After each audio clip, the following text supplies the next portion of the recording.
أعوذ بالله السميع العليم من الشيطان الرجيم بسم الله الرحمن الرحيم السلام عليكم ورحمة الله وبركاته الحمد لله رب العالمين والصلاة والسلام على أشرف الأنبياء والمرسلين سيدنا ومولانا محمد وعلى آله وصحبه أجمعين سبحانك لا علم لنا إلا ما علمتنا إنك أنت العليم الحكيم رب اشرح لي صدري ويسر لي أمري واحلل عقدة من لساني يفقهوا قولي وصلى الله على سيدنا محمد وعلى آله وصحبه وبارك وسلم والحمد لله رب العالمين أما بعد.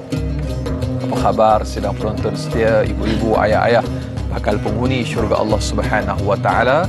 Kita kembali bersiaran pada hari ini semestinya dalam Tanyalah Ustaz. Biar tahu jangan keliru, pertamanya dan selamanya marilah sama-sama kita rafa'kan segala puja dan puji syukur kehadrat Allah Subhanahu wa taala dengan lafaz yang mulia alhamdulillah. Segala puja bagi Allah yang telah menghadirkan kita lagi pada hari ini lagi dan lagi untuk kita sama-sama mengambil sedikit kesempatan dan juga ruang ini bersama-sama kita dalam rancangan Tanyalah Ustaz.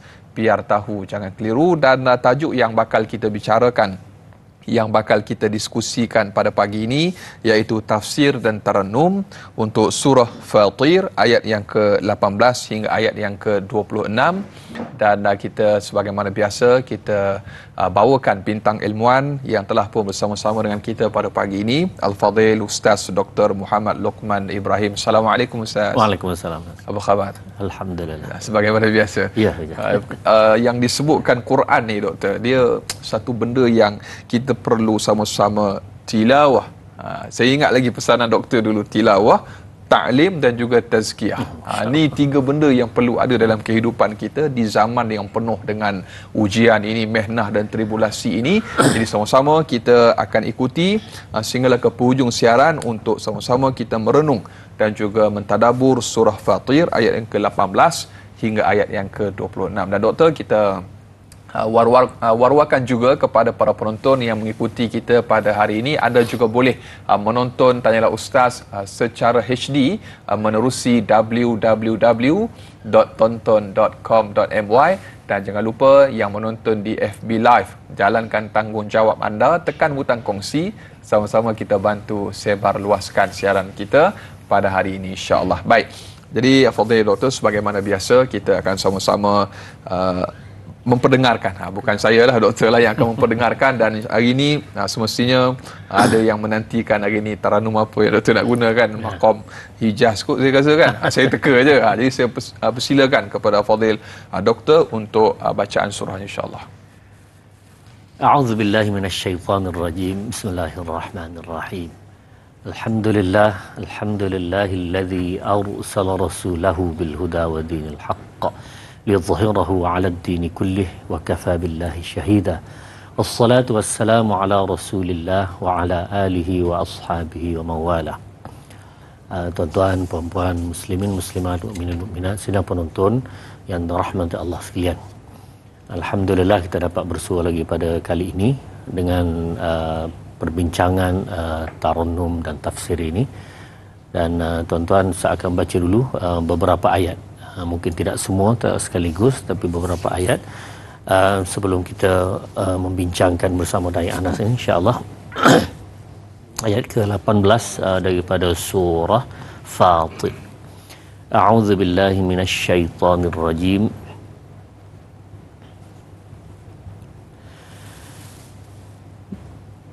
Bismillahirrahmanirrahim.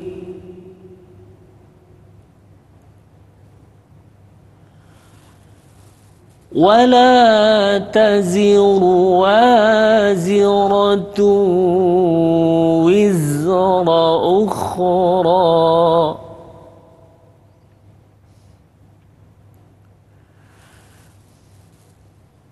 وإن تدع مثقلة إلى حملها لا يحمل منه شيء ولو كان ذا قربى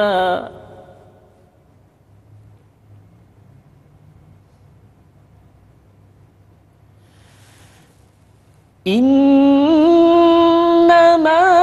تنذر الذين يخشون ربهم بالغيب وأقاموا الصلاة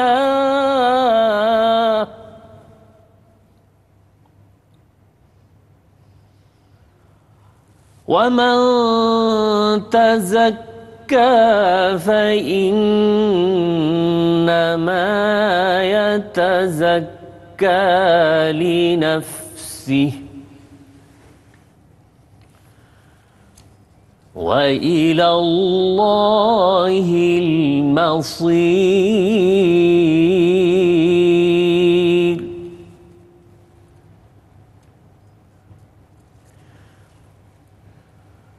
وما يستوي الأعمى والبصير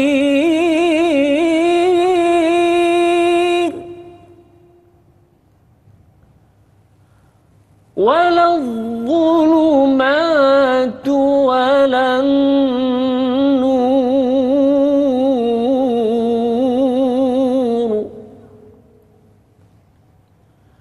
ولا الظل ولا الحرور.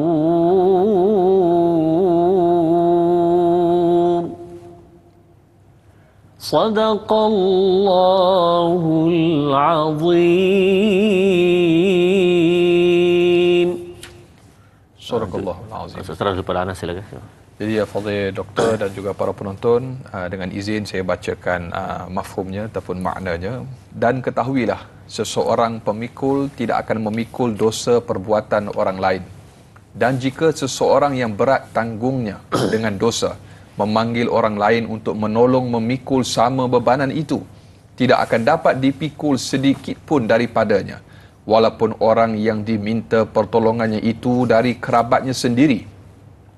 Sesungguhnya engkau, wahai Muhammad, hanyalah pemberi peringatan kepada orang-orang yang takut melanggar hukum-hukum Tuhan semasa mereka tidak dilihat orang dan semasa mereka tidak melihat azab Tuhan, serta mereka mendirikan sembahyang.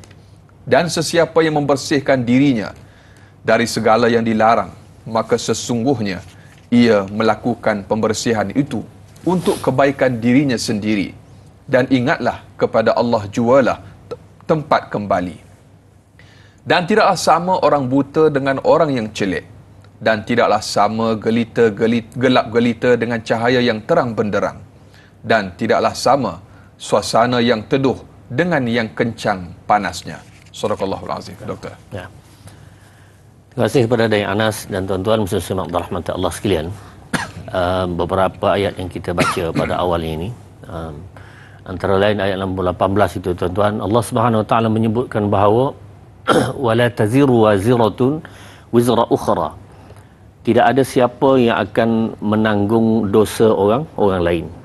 Maknanya kalau dosa ustaz, Anas atau siapa sahaja, maka dia akan tanggung dosanya sendiri. Di akhirat kelak bahkan tuan-tuan, Allah Subhanahu Wa Taala menyebutkan kalaulah dia minta orang lain menanggungnya, minta tolong pikul sebab dosanya yang banyak, maka tidak mungkin. Allah. Walaupun ahli keluarga kaum kerabatnya sendiri.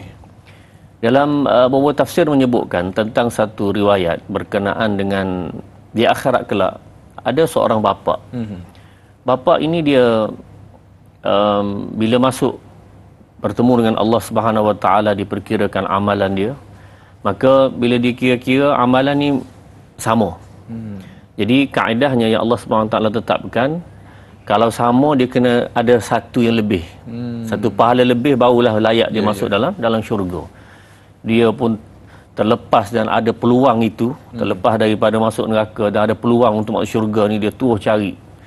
Allah perintahkan kamu pergi carilah satu je pahala hasanah. Tuan-tuan muslimat rahmat Allah sekalian, orang ni pun sangat gembira cari ni, dan tuan-tuan mencari ahli keluarganya sendiri di padang mahsyar pada hari tersebut tuan-tuan, dengan manusia berapa agak-agak manusia pada masa itu? Berbilion. Nah, wallahu taala a'lam. Dan hari ini saja masih hidup ni 8 bilion lebih yang masih hidup. Allah. Bayangkan tuan-tuan yang hidupnya daripada Nabi Adam AS sehingga bayi terakhir yang akan lahir nanti semua sekali akan ada di padang mahsyar. Allahumma. Maka macam mana dia nak cari tu? Carilah ikhtiar sebab nak lepas daripada azab Allah Subhanahu Wa Taala. Cari. Akhir tuan-tuan entah berapa tahun, ratus tahun, wallahu a'lam. Sehinggalah akhirnya dia berjumpalah dengan isterinya. Allah. Nah, isterinya. Bila jumpa isterinya, dia kata, ma ra'yuki fiyya? Apa pandangan kamu tentang aku? Oh, dia kata, abang seorang baik sekali. Abang jaga saya ni sejak daripada kita kahwin sampailah abang meninggal. Saya diberi segala-galanya. Saya nak mah, abang beri mah. Saya nak rumah, abang beri rumah. Allah. Saya nak berjalan ke mana-mana, abang bawakan. Oh, semua sekali abang sediakan kelengkapan. Okeylah kalau begitu. Abang nak minta satu je hari ni. Apa dia? Hasanah wahidah. Satu je? Pahala je. Satu pahala saja, bukan 10, satu pahala. Nas kita baca Quran, satu huruf bersamaan dengan 10 pahala. 10 pahala. Nah, 10 hasanah. Baik tuan-tuan, minta satu sahaja. Maka isteri pun kata, Masya Allah, la astati'u an u'tika walau hasanah wahidah. Allahumma. Cerita ni panjang lagi, Nas. Kita serah dulu kepada Anas lagi. Minta satu je. Minta satu saja. Tapi semua salah dia buatnya. Ya. InsyaAllah. Saya pun semua salah kan. Nak minta Dr. sambung kerana masa dah time kita nak berjeda seketika. Kita akan ikuti sambungan kisahnya. Adakah si suami itu mendapat pertolongan ataupun satu hasanah yang diminta daripada isterinya? Nantikan kesudahan cerita tersebut. Saya Ustaz, biar tahu jangan keliru, kembali selepas itu.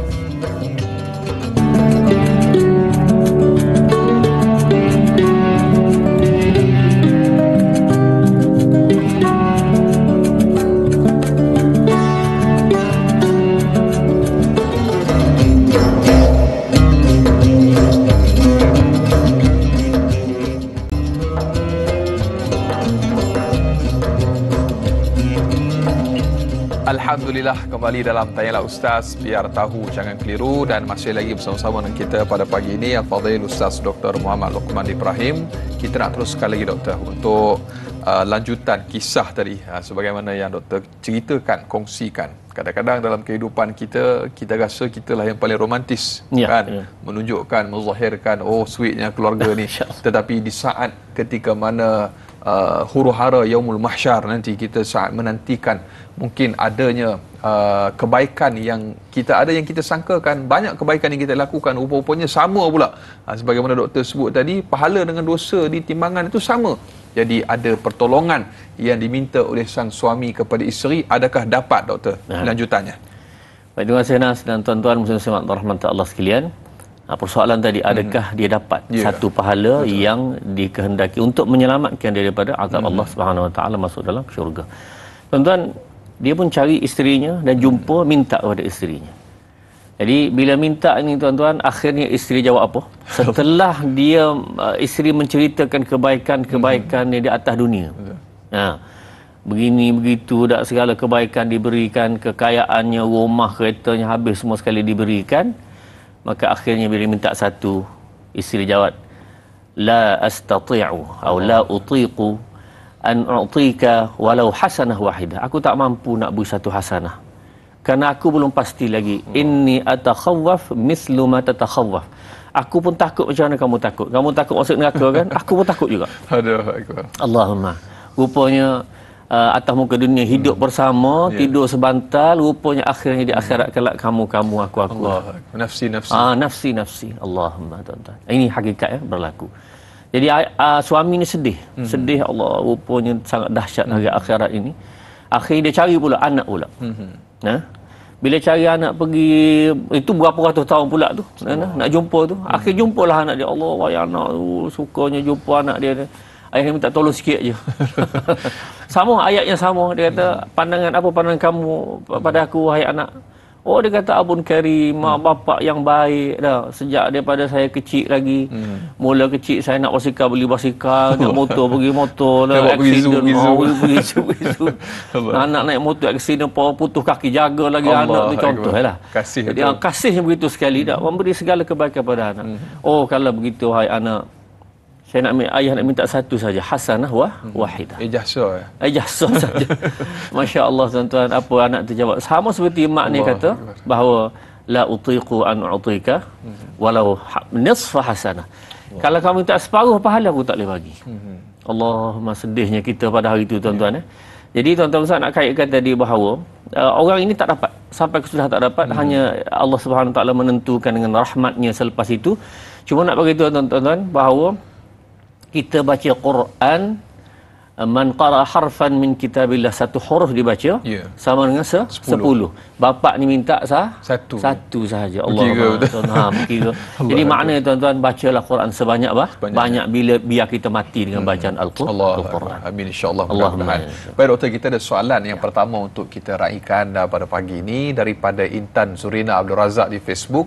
Pada ayat yang ke-18 menyatakan pendosa tidak akan memikul dosa orang lain. Bagaimana pula keadaan yang dikatakan muflis akhirat, yang mana apabila habis segala pahala diambil orang lain, dosa mereka pula yang akan kita pikul. Ustaz, terima kasih atas pencerahan doktor. Baik, terima kasih kepada Intan Zurina Abdul Razak, soalan yang sangat baik. Dan tuan-tuan muslim rahmati Allah sekalian, ini berkait terus dengan ayat nombor 18 itu, wala taziru waziratun wizra ukhra, seorang tidak akan menanggung dosa orang lain. Ini ada perbincangan yang kita perlu faham dengan jelas.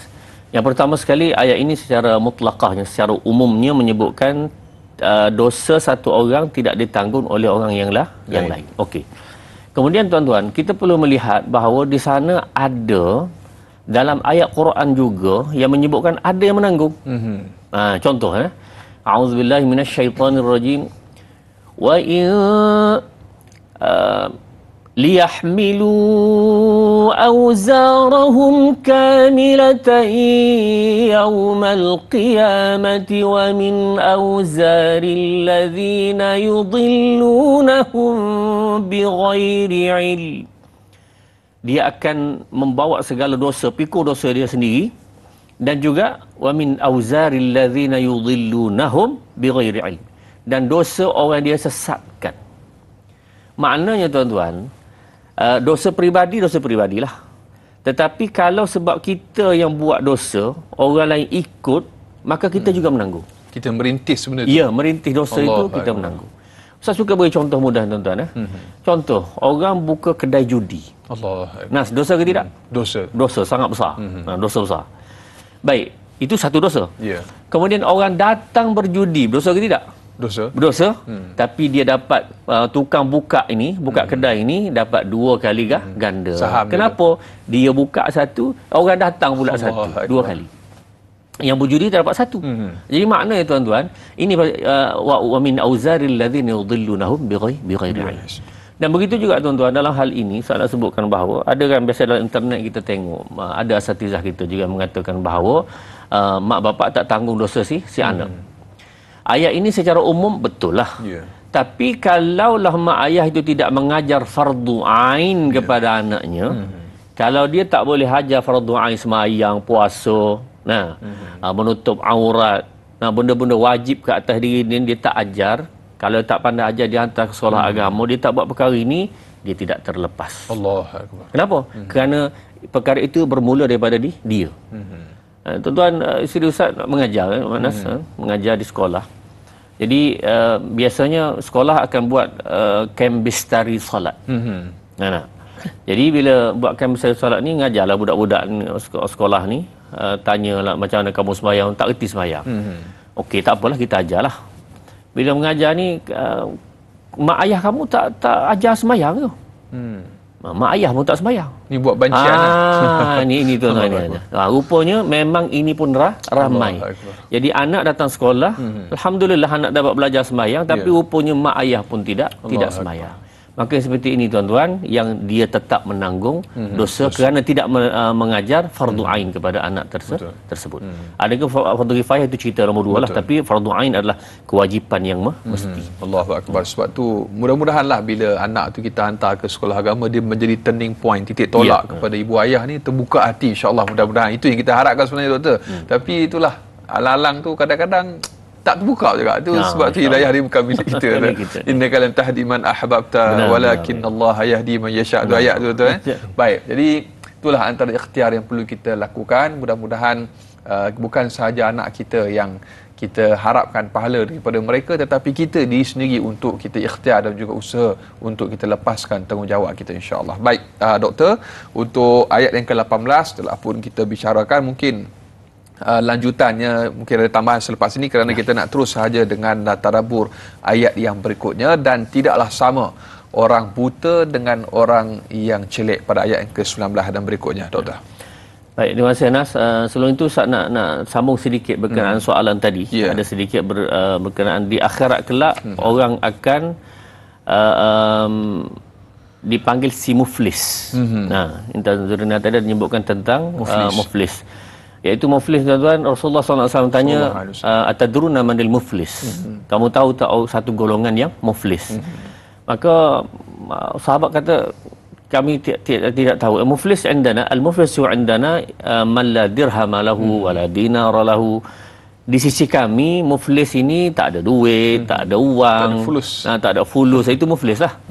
Maka tuan-tuan, kata Rasulullah SAW, al-muflisu indana, maksud yang aku maksudkan di sini ialah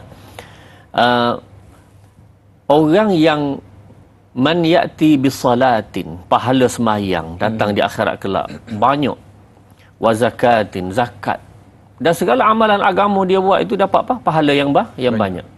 Wa ya'ti, tapi dia juga datang qad syatama hadza, dia kutuk orang ni, wa qad qazafa hadza, dia tuduh orang ini, kemudian wa akala mala hadza, dicuri duit orang ni. Maka semua itu akan dibayar dengan pahala. Dia bayar pahala, akhirnya muflis dia habis pahala. Bila habis pahala ni, tuan-tuan, akhirnya Allah Subhanahu Wa Taala ambil dosa orang yang dia kutuk, dia caci tadi, letak atas diri dia. Maka tuan-tuan, dia pula menanggung dosa. Jadi dengan makna yang hampir dengan ayat kita bincang ini, mudah-mudahan Allah selamatkan kita semua. Amin, insya-Allah. Dan ayat yang ke-19, doktor, ada soalan daripada sahabat kita Ana Karnina di Facebook. Adakah wahyu yang disampaikan oleh para rasul diterima dengan hati yang terbuka kepada kebenaran? Dan mengapakah ada yang celik hatinya dan ada yang buta hatinya untuk menerima kebenaran berdasarkan ayat yang ke-19, dan tidaklah sama orang yang buta dengan orang yang celik, doktor? Baik, terima kasih kepada Ana Karnina. Soalan yang sangat baik, tuan-tuan muslim rahmat Allah sekalian. Melanjutkan kita pada ayat yang ke-19 ini berkait dengan soalan juga, iaitu tidak sama orang yang buta dan orang yang celik. Sebenarnya Allah Subhanahu Wa Taala memberi satu kiasan, kita panggil kinayah. Maksud buta ini buta mata hati. Celik ini celik mata hati. Dalam Quran sebut, a'udzubillahi minasyaitonirrajim, فَإِنَّهَا لَا تَعْمَى الْأَبْصَارُ وَلَكِنْ تَعْمَى الْقُلُوبُ الَّتِي فِي الصُّدُورِ. Maksud buta yang sebenar di sisi Allah Subhanahu Wa Taala, buta mata hati. Kalau buta mata ini tidak memberi apa-apa kesan sangat, di dunia mungkin tak nampak, tapi di akhirat Allah akan beri kebaikan yang besar kepada dia kerana mata yang tidak berbuat dosa. Tapi orang yang buta mata hati di akhirat kelak, masya-Allah, Allah Subhanahu Wa Taala akan balas dengan secukupnya golongan ini. Baik, tuan-tuan, jadi dengan sebab itu, kenapa manusia ni ada buta mata hatinya, kemudian ada yang celik mata hatinya? Tuan-tuan muslim rahmat Allah sekalian, Allah Subhanahu Wa Taala jadikan kita ni, makhluk manusia adalah makhluk yang Allah beri pilihan, memberi pilihan. Wahadainahu najdain, kami beri dua jalan. Pilihlah, imma syakira wa imma kafura. Nak pilih jalan baik boleh, jalan jahat boleh. Faman syaa'a falyu'min wa man syaa'a falyakfur. Nak beriman boleh, tak nak beriman pun boleh. Tapi semua itu ada dia punya urusannya, kesudahannya. Allah akan nilaikan balik, Allah akan hukum balik dengan sebab pilihan tersebut. Jadi tuan-tuan, Bila ayat Quran ini dibacakan kepada masyarakat Arab Quraisy khususnya, nas terbagi dua orang Maksudnya ada yang terima, ada yang tak terima. Ini yang terima ini yang celik. Yang tak terima ini yang buta mata hati. Kenapa? Allah tunjukkan dengan jelas satu-satu persatu. Tapi Allah nak kita memilih. Kalau kita tanya, kenapa Allah tidak buatkan dengan mudahnya biar terima semua sekali? Boleh ke tidak Allah buat begitu, Nas? Boleh. Tidak ada yang mustahil bagi Allah. Mustahil. Jadi kenapa Allah tak buat? Betul. Dia fikir lebih lajak daripada laju. Allah Akbar. Tuan-tuan, kalau nak fikir gitu, maka dia akan berlaku seperti malaikat. Yang tidak ada pilihan. Betul. Malaikat tak ada pilihan. Syaitan tidak ada pilihan juga. Dulu sebelum Nabi Adam ada pilihan dia. Tapi bila dia sudah dia tidak sujud, usjudu li Adam fasajadu illa iblis aba wastakbara wa kana minal kafirin. Allah kata dia kafir dah, maka habis. Situ selesai. Tidak ada lagi pilihan kepada syaitan. Maka sebab itu tuan-tuan, dua makhluk ini, malaikat dan syaitan, tidak ada pilihan. Jadi kalau Allah buat begitu, makna manusia pun sama. There's no different. Tak ada. Orang kampung Ustaz kata gitulah. Jadi tuan-tuan, tak ada beza. Tidak ada bezanya antara kita dan malaikat. Sedangkan Allah sebut dalam Quran, a'udzubillahi minasyaitonirrajim. لقد خلقنا الإنسان في أحسن تقويم. Manusia sebaik-baik ke kejadian. ثم رددناه أسفل سافلين. Tapi ingat bahawa manusia boleh jadi teruk lagi, lebih jahat serendah-rendahnya. Mungkin lebih baik daripada malaikat, lebih jahat daripada syaitan. Kerana apa? Pilihan ini. So we have a choice. Allahu Akbar. Itu antara yang kita bicarakan. InsyaAllah kita akan ikuti lanjutannya berkenaan dengan ayat yang ke-19 dan juga yang seterusnya. Seterusnya kita akan kongsikan lagi tadabbur sehinggalah ayat yang ke-26 untuk surah Fatir ini. Ikuti lanjutannya. Tanyalah Ustaz. Biar tahu jangan keliru. Kembali selepas ini.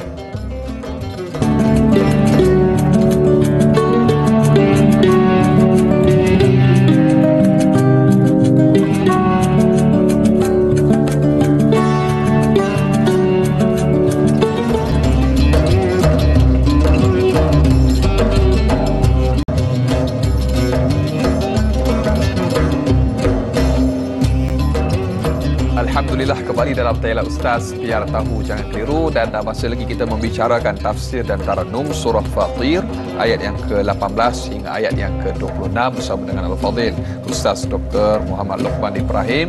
Dan kita nak ikuti lanjutan tadabbur dan juga taranum serta tafsir ayat-ayat yang seterusnya, iaitu ayat yang ke-19, 20 dan 21. Kita combine sekali Doktor dengan izin, yang mana Allah Subhanahu Wa Taala menyatakan, dan tidaklah sama orang yang buta dengan orang yang celik, dan tidaklah sama gelap gelita dengan cahaya yang terang benderang.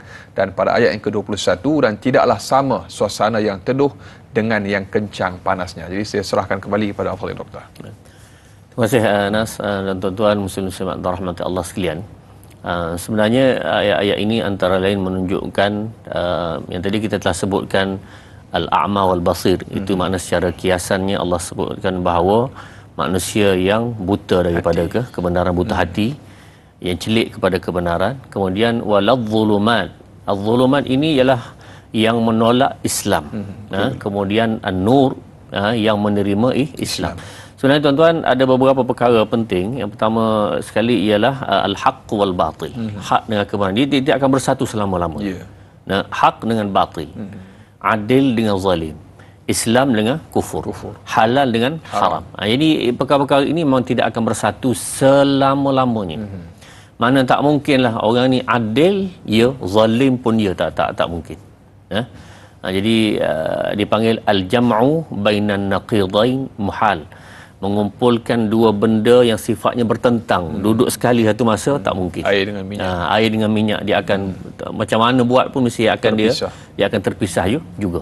Jadi itulah tuan-tuan, antara Islam dan juga kufur. Tidak mungkin bersatu. Jadi Allah SWT menunjukkan kepada kita bahawa az-zulumat itu menolak Islam, kemudian an-nur itu yang menerima Islam.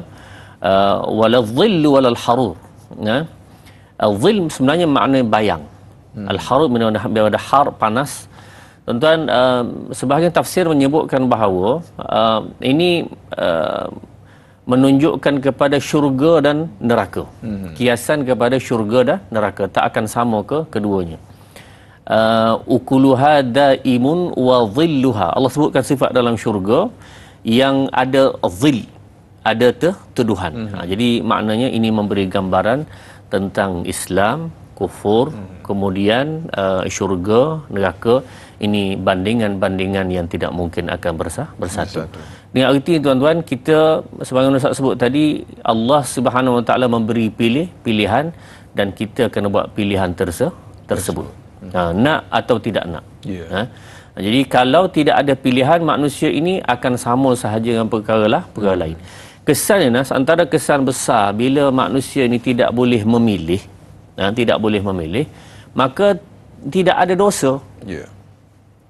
Dosa pahala tidak diambil kira disebabkan tidak ada sifat memilih. Contoh kalaulah orang yang sedang koma di hospital, ditidurkan, itu istilah masyhur, ditidurkan. Dia semayang ke tidak? Tentulah tak semayang.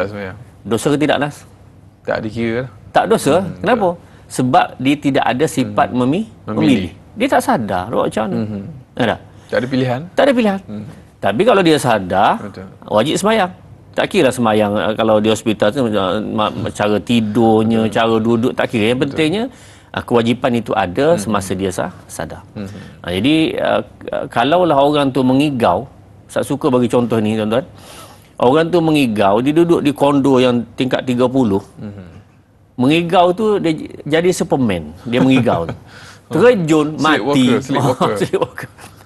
Terus orang terjun itu mati. Berdosa ke tidak? Tak berdosa. Tak berdosa. Kenapa? Dia tidur, dia tidak ada pilihan untuk buat penilaian pada masa itu. Dia ingat dia Superman. Rupanya dia terjun mati.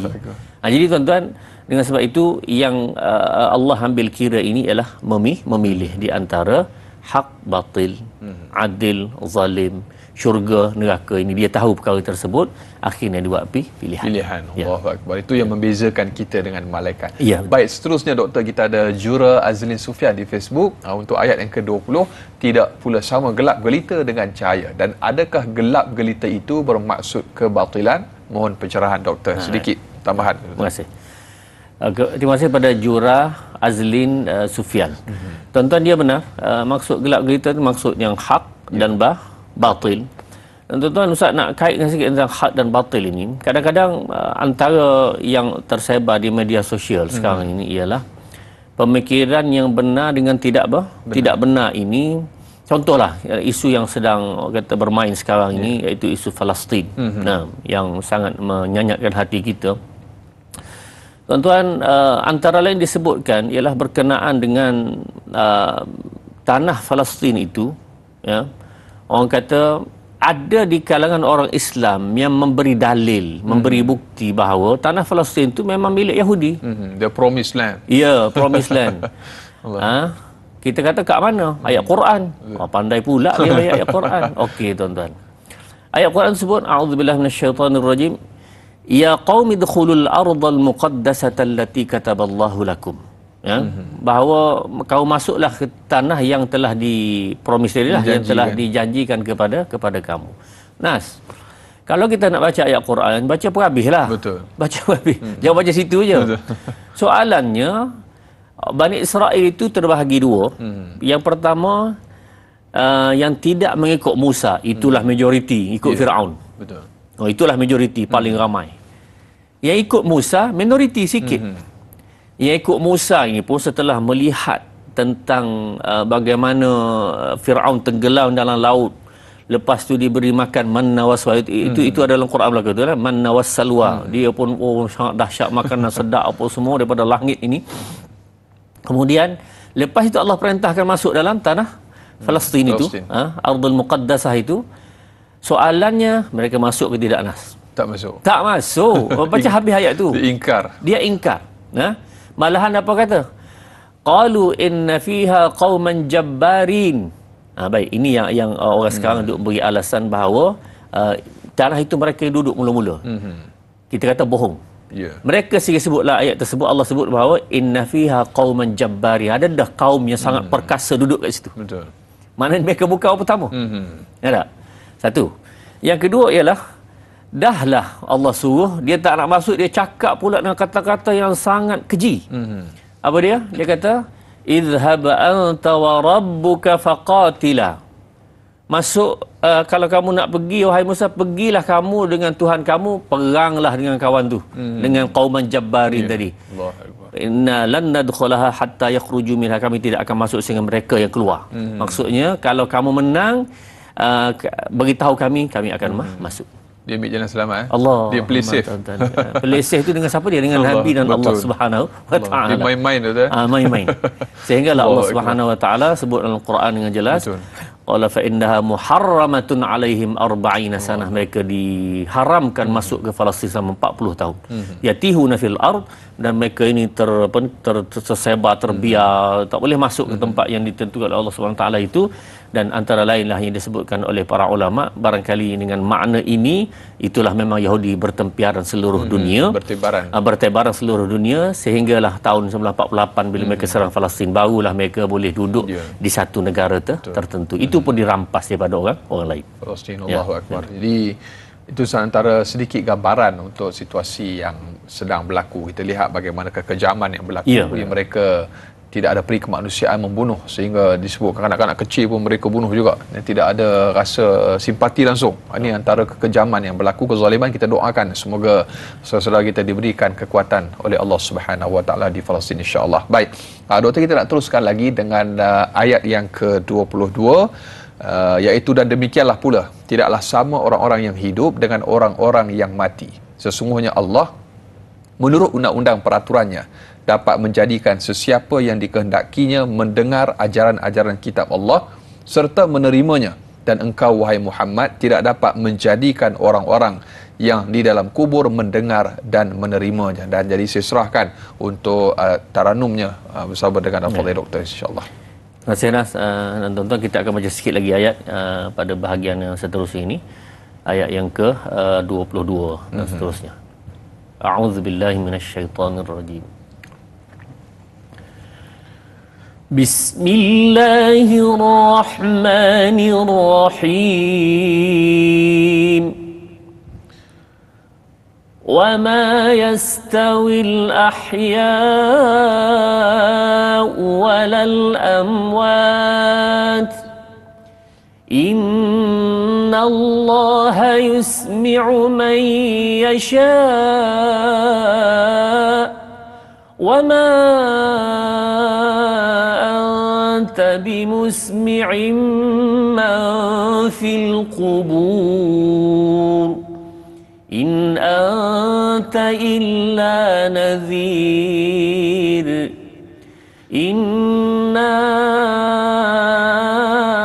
أرسلناك بالحق بشيرا ونذيرا وإن من أمة إلا خلا فيها نذير وإن يكذبوك فقد كذب الذين من قبلهم جاءتهم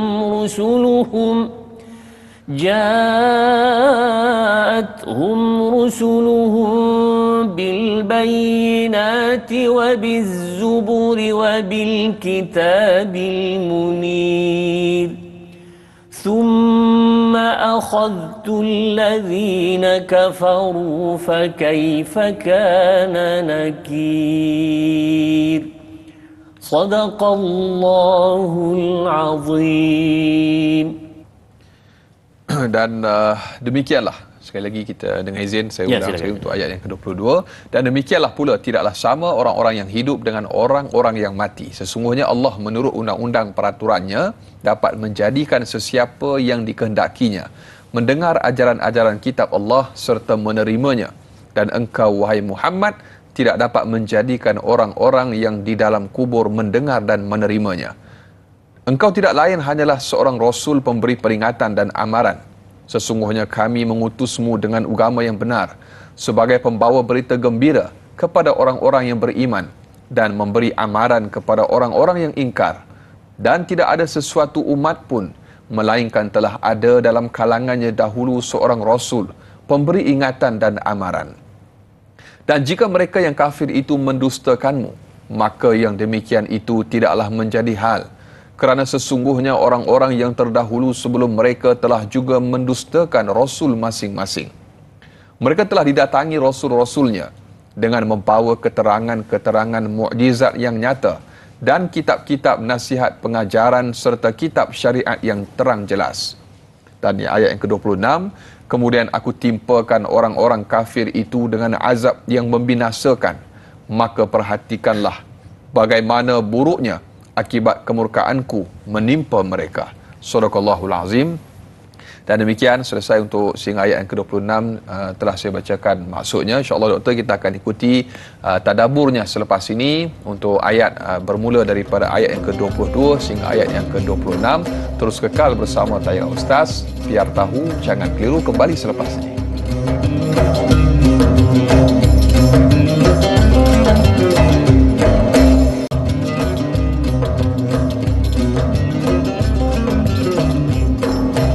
Alhamdulillah, terima kasih dan terima kasih para penonton, ibu-ibu, ayah-ayah, bakal penghuni syurga Allah Subhanahu Wa Taala.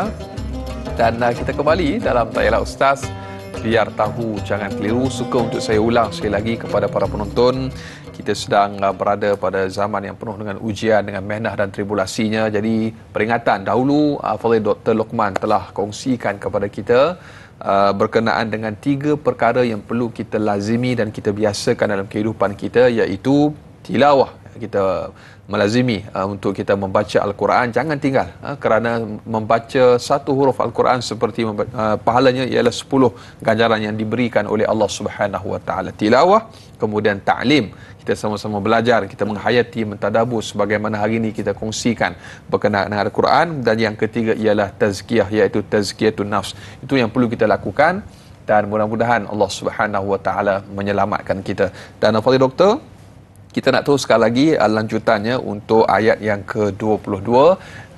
Sebelum Fadil Doktor sampaikan tadabburnya, kita ada soalan daripada sahabat kita di Facebook, Sirna. Baik, ayat yang ke-22, apakah maksud Allah Subhanahu Wa Taala memberi pendengaran itu? Dan siapakah golongan yang dimaksudkan di dalam kubur tidak dapat mendengar? Mohon penjelasan Doktor beserta dengan tadabbur ayat yang ke-22. Baik, terima kasih kepada Sirna. Soalan yang sangat berkaitan dengan ayat nombor 22 lah. Jadi tuan-tuan muslim rahmat Allah sekalian, sebenarnya Allah Subhanahu Wa Taala masih meneruskan perbincangan tentang ayat yang sebelumnya, iaitu tidak sama orang yang celik dengan orang yang buta, tidak sama orang yang berada dalam kegelapan dengan cahaya, tidak sama orang berada di bawah tuduhan dengan kepanasan. Maka begitu jugalah orang-orang yang mana hatinya ini mati. Nah, iaitu orang-orang yang Allah Subhanahu Wa Taala menganggap, sebenarnya yang kita bercakap sekarang dengan orang hidup, tapi Allah Subhanahu Wa Taala sebut bahawa wa ma yasawil ahya walal amwat. Tak sama orang hidup dengan yang mati. Yang hidup ini ialah hidup dengan panduan agama Allah dan mati tanpa panduan agama Allah. Maka walaupun pada hakikatnya dia masih hidup, tapi hakikatnya dia mati. Nah, zahir masih hidup, tapi hakikat dia mati. Dan begitu jugalah Nabi sallallahu alaihi wasallam ini meneruskan tentang dakwahnya. Nah, terus dakwah, terus bagi tahu tentang agama. Bahkan dalam Al-Quran sebut dengan wa ma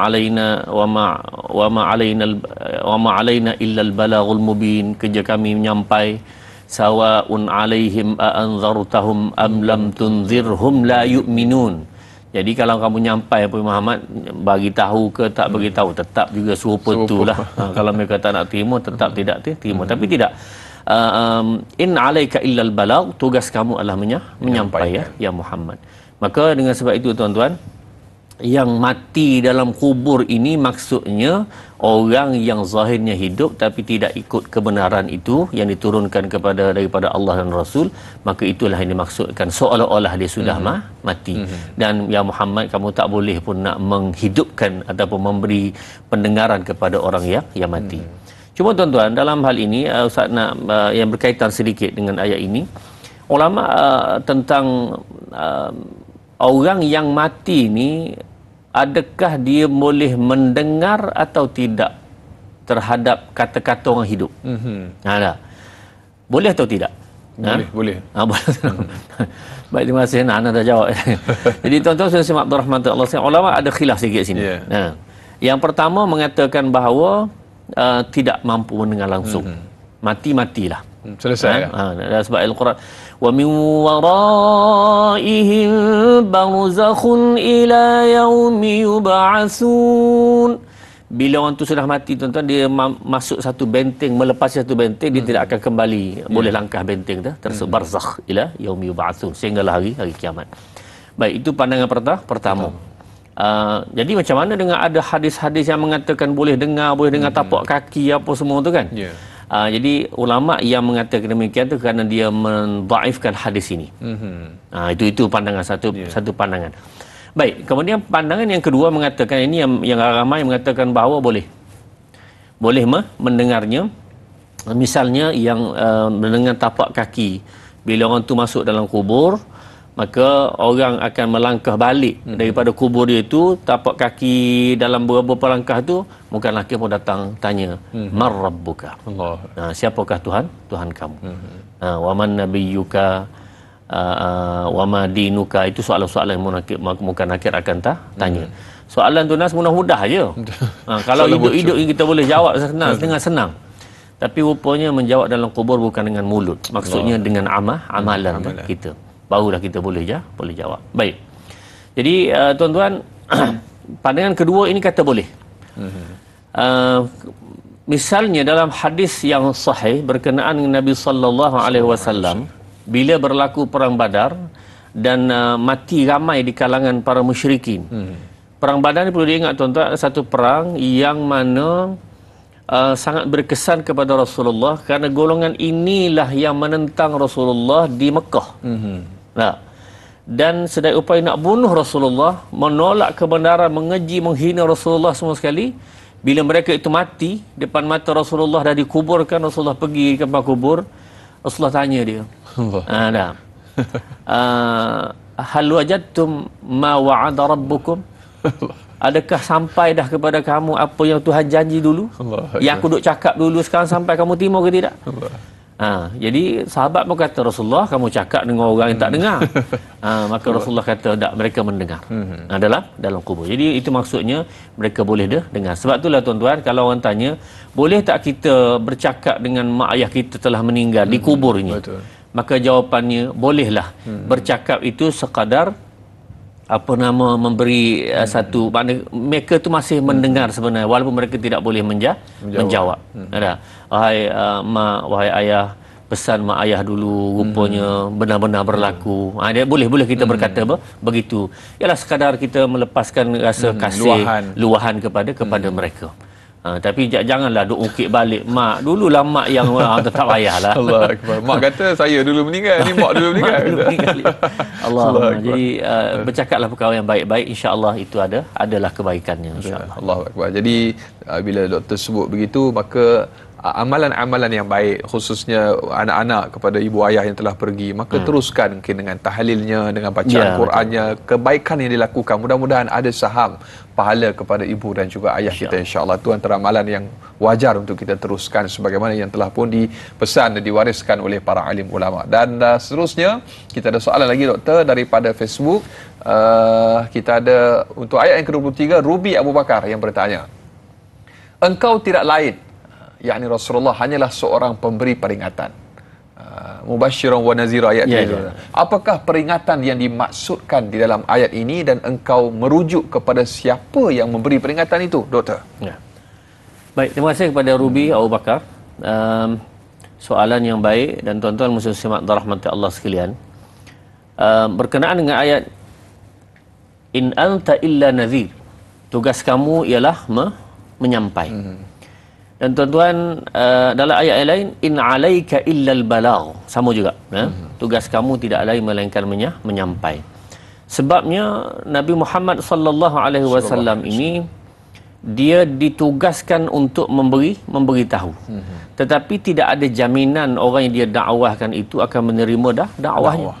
Sebagaimana ayat yang telah dibacakan oleh Anas tadi, iaitu a'udzubillahi minasyaitonirrajim, innaka la tahdi man ahbabta walakinna Allah yahdi man yasha.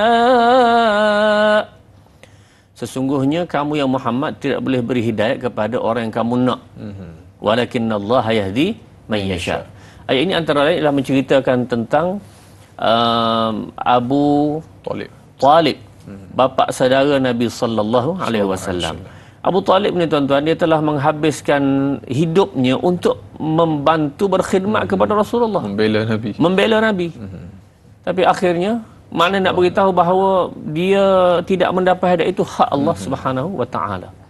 Oh, jadi ustaz, kalau gitu kita buat macam ni pun kita tak tahulah macam mana kesudahan. Ya benar, kita tak tahu. Cuma kita meyakini, bahkan kita bersangka baik, Allah Subhanahu wa taala buat baik, Allah balas baik. Man jaa bil hasanah falau asyru amsalha wa man jaa bis sayyi'ah, maka yang baik Allah balas baik, yang jahat Allah balas jahat. Hal jazaa'ul ihsan ila al ihsan. Allah tidak akan membalas yang kebaikan melainkan kebaikan. Innallaha la yukhliful mi'ad. Allah tidak mungkir janji. Selebihnya kita serah kepada Allah. Ada. Jadi maka dengan sebab itu tuan-tuan, tugas Rasul Nabi sallallahu alaihi wasallam ialah menyampai. Ada. Sebab itulah dari sudut masyarakat Arab, kan? Dan Al-Quran sebut dengan jelas, sejak daripada zaman sebelum Nabi sallallahu alaihi wasallam hattalah ke hari ini tuan-tuan, yang Islam tetap minoriti. Faminhum muhtadin wa katsirun minhum fasiqun. Dapat hidayah sebahagian kecil. Tapi yang banyaknya adalah kufur kepada Allah Subhanahu wa taala. Nak buat macam mana? Bukan tugas kita. Tugas kita bagi tahu je, bagi tahu saja. Tapi Rasulullah ni sampai satu tahap, dia kalaulah orang tu nak beriman dan dia sanggup mati. Nah, tak apalah kamu beriman aku mati, contoh begitu. Maka dia sanggup. Fala'allaka bakhi'un nafsaka ala atharihim illam yu'minu bihadzal hadithi asafa. Mana sehingga Rasulullah ni kalau menghancurkan diri dia pun dia sanggup. Tapi syaratnya kamu beriman kepada Allah Subhanahu wa taala. Allahu akbar. Saya ingat kata-kata Sayyidina Abu Bakar As-Siddiq, dia kata aku hidup sedangkan agama mati. Tidak mungkin, dia kata. Allahu akbar. Jadi dakwah mesti diteruskan. Itu antara semangat yang ada dalam diri para sahabat. Dan sedikit apabila sebut tentang kekuatan dan juga semangat dakwah ni, kita perlu gerakkan, doktor, terutamanya daripada dalam rumah kita sendiri. Itu antara yang kritikal ataupun penting di zaman yang penuh dengan ujian ini, supaya anak-anak kita terbiasa dengan amalan-amalan dan juga sunnah-sunnah baginda Rasulullah sallallahu alaihi wasallam. Dan berikutnya doktor, banyak lagi akan kita kongsikan untuk lanjutannya berkenaan dengan taranum, tafsir serta tadabbur untuk surah yang kita bicarakan pada hari ini, iaitu surah Fatir ayat yang ke-18 hingga ayat yang ke-26. Masa amat mencemburui doktor. Sudah tak sudah, kita telah pun hampir ke penghujung siaran di TV3. Kita akan sambung lanjutan 30 minit siaran tambahan di TV9 untuk anda para penonton, ibu-ibu, ayah-ayah, bakal penghuni syurga Allah Subhanahu wa taala yang terlepas siaran ataupun info sejak daripada awal kita bersiaran. Jangan risau, jangan sedih, kerana anda boleh tonton semula kami dengan muat turun di aplikasi tonton. Muat turun sekarang dan langgan, jangan tunggu-tunggu lagi. InsyaAllah kita akan tamat di TV3, sambung selepas ini di TV9. Tanyalah Ustaz, biar tahu jangan keliru.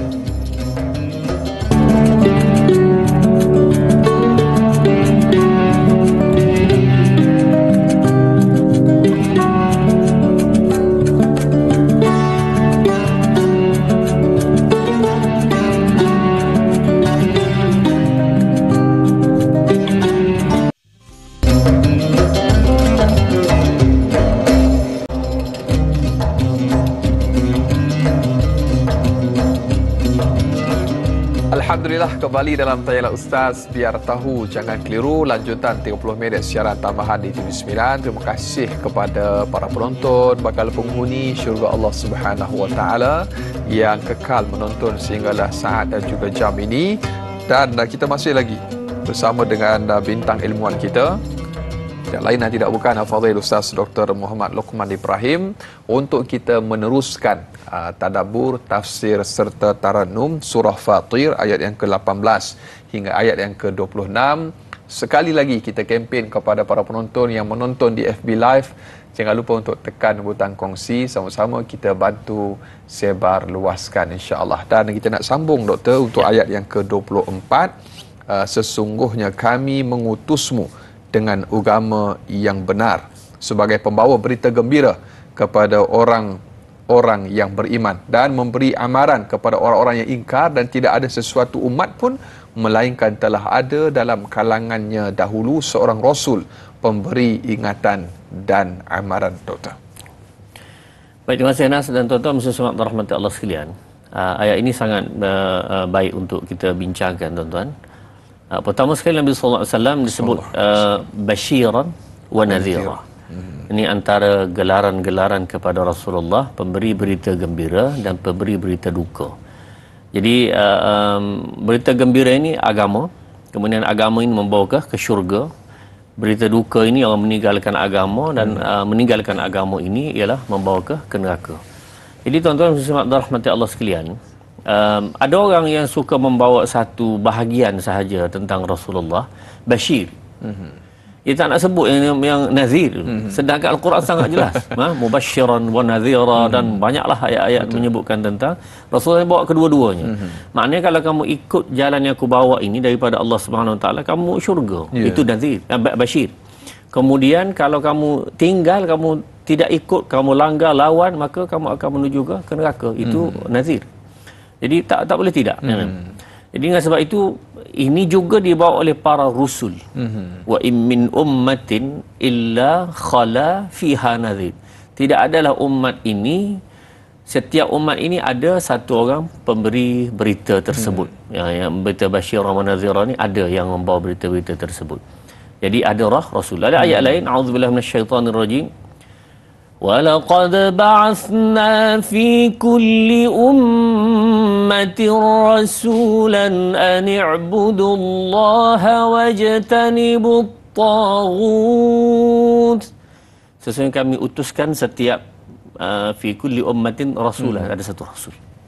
Jadi tuan-tuan muslimin rahmati Allah sekalian, nas adakah kalau setiap bangsa tu ada rasul? Melayu Wallahu alam. Asal ada. Nak sebut Rasul Melayu susah pula. Jadi isu lah. Jadi isu pula. Allahu akbar. Tuan-tuan, jadi secara umum kita kena meyakini bahawa Allah hantar seorang Rasul. Ada. Cuma kalau kita kata masyarakat Melayu, bangsa Melayu nak cari macam mana benda yang lama, yang lepas, nak cari itu satu yang sukar lah. Cuma kita meyakini Allah hantar. Dan tuan-tuan, sekiranya tidak sampai kepada satu kaum, satu tempat itu seorang Rasul, Allah tidak akan azab mereka. Ayat Quran yang lain sangat jelas, a'udzubillahi minasyaitonir rajim. Wa ma kunna mu'adzibina hatta nab'atha rasula. Kami tidak akan azab sehingga datang Rasul dulu. Jadi ada yang memberi berita dulu, kamu kena buat begini, kena semayang, kena puasa, zakat, ini semua sekali semua. Barulah bila dia tak ikut, baru ada keputusan daripada Allah Subhanahu Wa Taala. Sebab itulah tuan-tuan, sampai ke hari ini, katakanlah orang itu dia duduk dalam bukit lah, yang tak sampai apa-apa kepada dia kan. Tak ada seruan apa. Seruan apa? Dia sihat, akal sihat, boleh cari makan minum, tapi duduk dalam hutan, dalam gua duduknya. Tak sampai berita apa-apa kepada dia tentang Islam apa semua ini, maka nak hukum macam mana? Maka hukum dia ini kita serah kepada Allah Subhanahu Wa Taala. Dia tidak termasuk seperti hukum mukallaf yang biasa ini. Betul. Kenapa? Kerana tak sampai kepada dia. Rasul tidak sampai. Kat Amazon banyak tu. Tapi Nas, sekarang masalah juga. Sekarang ni orang kita kata dalam bukit pun dapat internet sekarang. Allahu akbar. Jadi nak kata tak sampai langsung tak jugalah kan. Jadi yang ini kita serah kepada Allah Subhanahu Wa Taala. Tapi tugas Rasul itu ialah menyampaikan an-i'budullah wajtanibut taghut. Kamu sembah Allah dan tinggalkan benda taghut. Baik, kita ada soalan doktor di Facebook Masrifah Nur Jama'in. Adakah setiap umat hanya ada seorang rasul dan nabi yang diutuskan oleh Allah Subhanahu Wa Taala sebagai pemberi peringatan? Apakah berita gembira yang disampaikan oleh para utusan Allah pada ayat yang ke-24 ini, Doktor? Terima kasih Mas Rifah Nur Jama'in, soalan yang sangat baik, dan Ustaz saya tertarik dengan soalan ini. Adakah setiap umat hanya ada seorang Rasul? Tuan-tuan, kalau ikut secara umumnya, walaqad ba'athna fi kulli ummatin rasula. Ada satu Rasul, bolehlah kita kata secara umum ada satu Rasul setiap umat. Baik. Saya simak rahmat Allah sekalian. Cuma ada satu golongan umat yang dihantar banyak Rasul. Saya tahu jawapan dia. Bani Israel. Boleh jawab Bani Israel.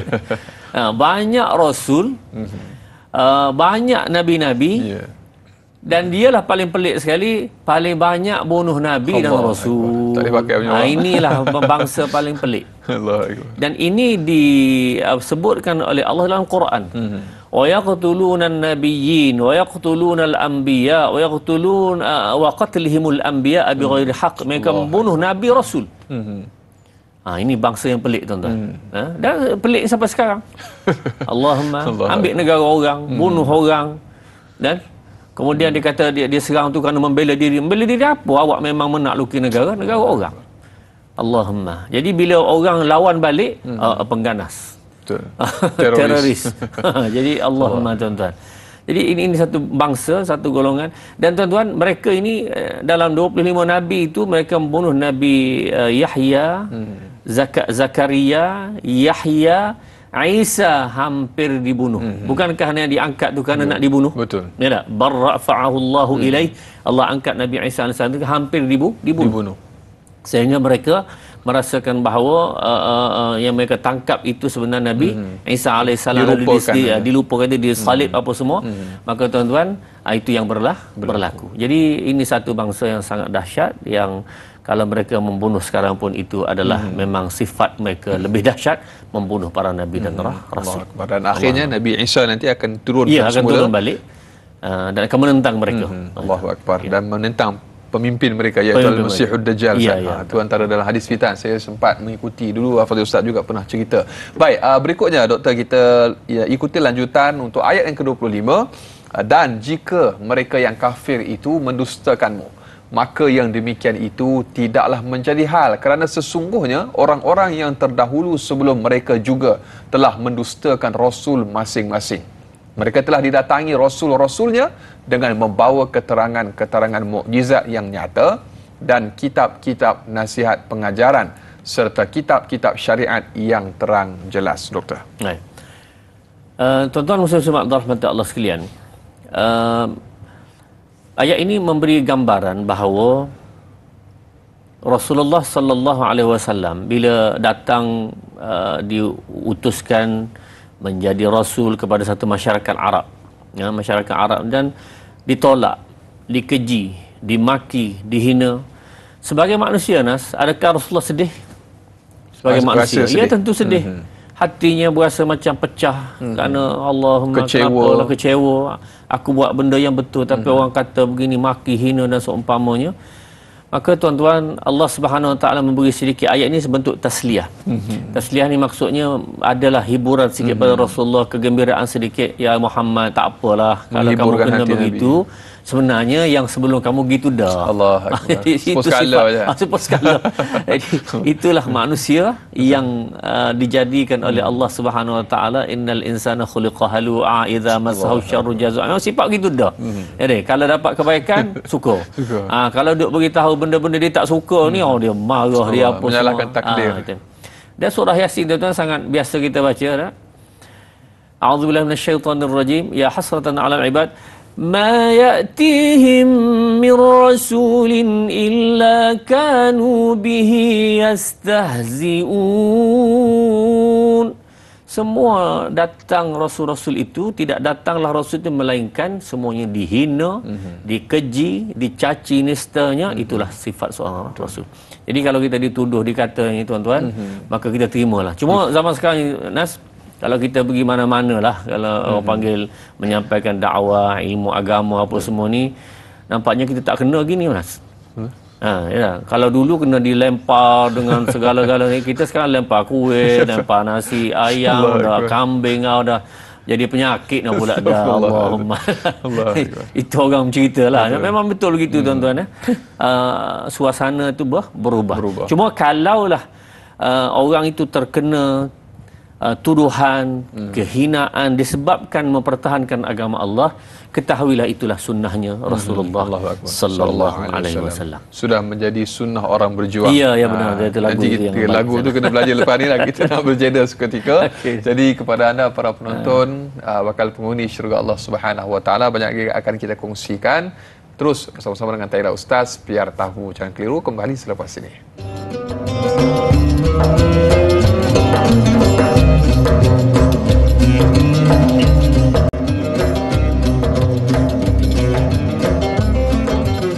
Alhamdulillah, sehingga ke hujung siaran masih lagi bersama dengan Taira Ustaz, biar tahu jangan keliru, dan kita masih lagi di minit akhir ini bersama dengan Al-Fadhil Ustaz Dr. Muhammad Luqman Ibrahim untuk kita meneruskan lanjutan tafsir Taranum serta kita mentadabbur surah Fatir ayat yang ke-18 hingga ayat yang ke-26, dan tadi kita berhenti pada ayat yang ke-25 dan sedikit mungkin ada lanjutan yang mungkin nak dikongsikan oleh Al-Fadhil Dr. Dipersilakan.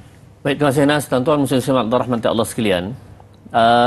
Sebenarnya kalau Rasulullah SAW merasa sedih, kecewa, kecil hati dengan umat yang pada masa itu menolaknya, sedangkan Rasulullah ini mendatangkan bukti, ja'athum bil bayyinat wa biz zubur. Bayinat ni bukti-bukti melalui mukjizat, melalui berhujjah dengan kebenaran. Kemudian berzubur lembaran-lembaran yang kalau nabi-nabi dulu yang diberi oleh Allah Subhanahu wa taala, bil kitabil munir, dan ada al-Qurannya apa semua. Jadi bila diberi bukti-bukti jelas, tapi manusia masih berdegil. Sebahagiannya menerima, dan biasanya menerima ini adalah golongan-golongan mustadafin. Mereka mengatakan bahawa antara lain ialah ma naraka illa basharan mithlana, ya Muhammad, wahai nabi-nabi yang sebelumnya pun, ma naraka illa basharan mithlana, kami tengok kamu ni serupa kami, tak ada beza, tak lebih apa pun. Wa ma naraka taba'aka illa allazina hum araziluna badiyar ra'i, pengikut kamu pun lagi teruk, dia kata. Apa dia pengikutnya? Iaitu wa ma naraka taba'aka illa allazina hum araziluna, ialah di kalangan orang-orang yang hina di kalangan kami, bukan orang mulia, bukan orang hebat. Badiyar ra'i, kalau dia beri pandangan pun orang tak pandang, ditolak dia, orang tak percaya lah pandangan orang rakyat-rakyat yang apa, level rendah, yang lemah. Jadi itu keadaannya. Tapi golongan inilah tuan-tuan muslim rahmati Allah sekalian, golongan yang pertama menerima agama Allah Subhanahu wa taala. Adapun ru'asa, ketua-ketua itu lambat. Kerana mereka ada hijab. Hijab apa dia? Hijab daripada kehebatan dia, harta dia, kuasa pangkat dia. Itu hijab-hijab yang menyekat. Tapi golongan inilah golongan yang mula-mula menerima agama Allah Subhanahu wa taala. Dan tuan-tuan, selepas itu, apabila Rasulullah sallallahu alaihi wasallam telah menerima menjalankan dakwah apa semua, maka datanglah yang kita sebutkan keputusan Allah Subhanahu wa taala, itu summa akhadhtul ladzina kafaru fakaifa kana nakir. Pada masa itulah datangnya keputusan Allah Subhanahu wa taala, sama ada Allah akan menghukum, sama ada Allah akan memberi kebaikan. Maka dengan sebab itu selepas daripada dakwah tersebut. Dan dalam ayat lain, a'udzubillahi minasyaitonirrajim, sunnata man qad arsalna qablaka min rusulina wa la tajidu li sunnatina tahwila. Sunnah yang Allah buat kepada Rasul selepas lagi, iaitu apabila mereka tu buat kejahatan semua, datang seorang Rasul memperingatkan. Samalah kaum Ad, samalah kaum Samud, samalah kaum Madian, samalah kaum Nuh. Diingatkan dulu oleh Allah Subhanahu wa taala melalui rasulnya. Bila dah datang Rasul, kaum Ad Nabi Hud, kaum Samud Nabi Saleh, kaum Madian Nabi Syuaib, dan Nabi Nuh alaihissalam dan seterusnya. Datang kaum Lut, tu Nabi Lut alaihissalam telah beri peringatan. Tak dengar juga sunnata man qad arsalna qablaka min rusulina, maka terjadilah sunnah sebelum itu. Bila kamu tinggal, kamu lawan rasul ini, maka kami beri keputusannya, iaitu datangnya azab. Wala tajidu li sunnatina tahwila, kamu tidak akan dapati ianya berubah. Maknanya itulah hakikat yang Allah Subhanahu Wa Taala jadikan di dalam, dia panggil sunnatullah dalam hal ini. Sunnatullah. Baik, doktor dan juga para penonton, kita ada soalan untuk kita raikan. Yang berikutnya, Nur Dahlia Biru di Facebook, ayat yang ke-26. Kemudian aku azab orang-orang yang kafir, maka alangkah beratnya siksaanku. Soalannya, doktor, adakah azab yang berat seperti ini hanya untuk orang-orang kafir? Bagaimanakah bentuk penyiksaan yang Allah Subhanahu Wa Taala sediakan untuk mereka? Mohon perkongsian, doktor. Baik, terima kasih Nur Dahlia Biru. Sebenarnya bila sebut azab ini, secara khususnya di akhirat kelak untuk orang kafir yang tidak beriman kepada Allah Subhanahu Wa Taala. Di atas dunia, azab itu kalau turun dia kena habis. A'udzubillahi minasyaitonirrajim. Wattaqu fitnatan la tusibanna alladhina zalamu minkum khassah. Takutilah satu bala, satu azab yang Allah Subhanahu Wa Taala turunkan bukan hanya kepada orang yang tukang buat dosa itu saja. Sebab itulah Nas, dalam hal masalah dosa ini, kita menasihat, kita memberitahu yang ni tak boleh, LGBT ni salah. Kita sebut dengan jelas. Kenapa? Kerana kalau kamu buat, bukan kena kamu je. Tempiahnya semua kena. Semua kena. Nah, apa ni, masyarakat di masa Nabi Lut alaihissalam, bukan semuanya LGBT, tapi ramai di kalangan mereka. Bila ramai itu Allah hancurkan habis, semua kena. Dia tidak memilih-memilih. Cuma Allah SWT selamatkan keluarga Nabi Lut alaihissalam itu, fa asri bi ahlika bi qit'in minal lail. Pada waktu malam kamu keluarlah, selamatkan golongan itu dahulu, kemudian yang lain habis dihancurkan oleh Allah Subhanahu Wa Taala. Jadi bila al-bala ya'ummul bala ini, al-bala yang meliputi semua orang ni terkena, hatta yang tidak berdosa. Nah, yang tidak berdosa budak kecil, tak ada dosa. Lembu kambing ada dosa? Tak ada dosa. Dia kena juga disebabkan oleh dosa manusia. Masya-Allah, tabarakallah. Jadi semoga Allah Subhanahu Wa Taala melindungi kita, keluarga kita. Kadang-kadang ini perkara yang bila dinormalisasikan ni, yang kita bimbang generasi kita yang akan datang ini. Sebab tu tempiasnya sebagaimana doktor sebut tadi, bukan sahaja kena kepada orang yang melakukan dosa dan kemungkaran tersebut, tetapi semuanya akan turut terkena bala tersebut. Jadi seterusnya doktor, dengan izin kita ada soalan lagi daripada sahabat Facebook kita, Fadli Mak Syah di Facebook. Baik, soalannya, apakah sekecil-kecil amalan tetapi besar, berat timbangan amal di sisi Allah Subhanahu Wa Taala dan akan menghapuskan dosa-dosa kita? Allahu Akbar. Soalan ni saya rasa semua orang menanti-nantikan jawapannya, doktor. Mungkin sebagai sedikit panduanlah kepada kita. Mungkin sedikit perkongsian. Baik, terima kasih kepada Fadli Mak Syah. Kalau untuk soalan, jawapan mudah kepada soalan ini ialah tentu sekali amalan paling besarlah ikhlas. Sekecil-kecil benda yang ikhlas, maka dia akan jadi sebesar-besar amalan. Orang bersedekah ikhlas sebesar biji tamar, tamar sebiji itu dengan ikhlas, maka pahala yang sebesar gunung. Cuma tuan-tuan, ada satu perkara yang sangat menarik untuk kita tinggalkan sama-sama pada hari ini, iaitu dalam hadis Nabi SAW yang sahih, iaitu berkenaan Rasulullah melihat ada orang ini yatir, terbang dalam syurga, Nas. Terbang pergi mari. Maka sahabat tanya, siapakah hebat orang itu dalam syurga? Rasulullah nampak dia terbang pergi mari. Maka Rasulullah sebutkan bahawa orang ini ialah buat satu benda kecil je. Apa dia kecil ya? Iaitu imatatul adza 'anit tariq, membuang benda-benda menyakitkan tengah jalan. Paku kah, duri kah, buah kelapa jatuh tengah jalan kah, tayar, apalah yang buang itu sahaja. Tapi kesan daripada itu, benda dia pangatlah kecil je pun, rupanya menyebabkan dia boleh terbang dalam syurga. Ia taqallabu fil jannah, maknanya dia boleh berbolak-balik dalam syurga. Sukanya dia kerana amalan sangat kecil, tapi Allah Subhanahu Wa Taala menyukai.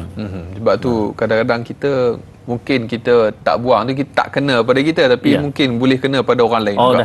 Itu penting. Kadang-kadang saya tengok, saya pernah perasan ada orang dia turun, dia tengok tayar, saya kata, bang, tayar bocor, dia kata tak, dia tengok paku, takut-takut ada paku. Dia kata, masya-Allah, ni satu akhlak yang baik, kerana tak nak kemudaratan menimpa bukan sahaja diri kita tetapi juga orang lain. Jadi sudah tak sudah, doktor, kita telah pun sampai ke penghujung siaran untuk Taranum, tafsir serta tadabbur surah Fatir ayat yang ke-18 hingga ayat yang ke-26. Dan dengan izin mungkin ada 3 pelan tindakan yang Fadil Doktor nak kongsikan kepada para penonton sebagai penutup kita pada hari ini. Baik, terima kasih Anas dan tuan-tuan muslim rahmat Allah sekalian. Hakikatnya tuan-tuan, hanya satu perkara sahaja yang menyelamatkan kita di atas dunia hingga akhirat, tuan-tuan. Itu namanya agama. Dan agama ini dibawa oleh Nabi sallallahu alaihi wasallam.